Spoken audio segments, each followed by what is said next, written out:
नमस्कार मित्रांनो. तर आज आपण पाहिलं अकाउंट आणि इको. ठीक आहे. अकाउंटमध्ये आपण चॅप्टर पाहिलं इन्व्हेंटरीज पाहिलं, पण याचं असं सगळं अंडरस्टँड नाही झालं, त्यामुळे याला आपण परत एकदा रिपीट करणार.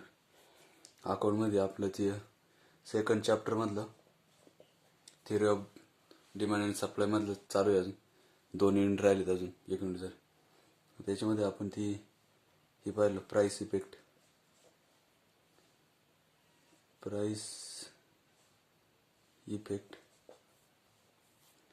त्याच्यानंतर इन्कम इफेक्ट आणि सबस्टिट्यूट इफेक्ट.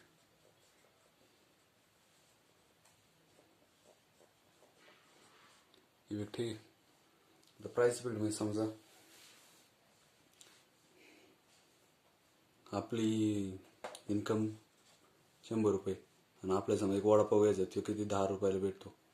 मग 10 रुपये आपण किती घेऊ शकतो? 10. ठीक आहे, 10 रुपये एवढं. तेच जर वडापाव 20चा झाला तर 5च घेऊ शकतो. ते झालं प्राईसचा इफेक्ट. इन्कम आपली तेवढीच आहे. त्याच्यानंतर हे झालं प्राईस झालं.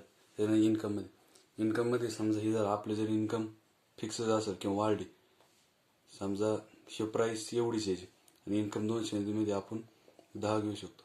पण ही जर 200 झाली आणि तेवढंच 10 मध्ये फक्त याची इन्कम तेवढीच, पण आपली इन्कम वाढली 200 झाली, मग किती घेऊ शकतो आपण? 20 घेऊ शकतो. ठीक आहे. असं सबस्टिट्यूशन इफेक्ट म्हणजे समजा कोल्ड्रिंक असते ना काही, एका समजा ए आणि बी कोल्ड्रिंक एकमेकांना सबस्टिट्यूट, याची प्राईस वाढली तर लोक हे खरेदी करणार, याची डिमांड वाढेल. अशा प्रकारचं पाहिलं. ठीक आहे. आता उद्या पाहिजे आपल्याला परत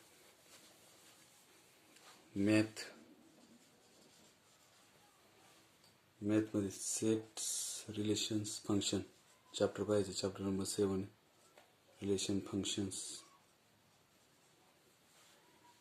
आणि लॉ मध्ये पाहिजे इंडियन पार्टनरशिप ऍक्ट.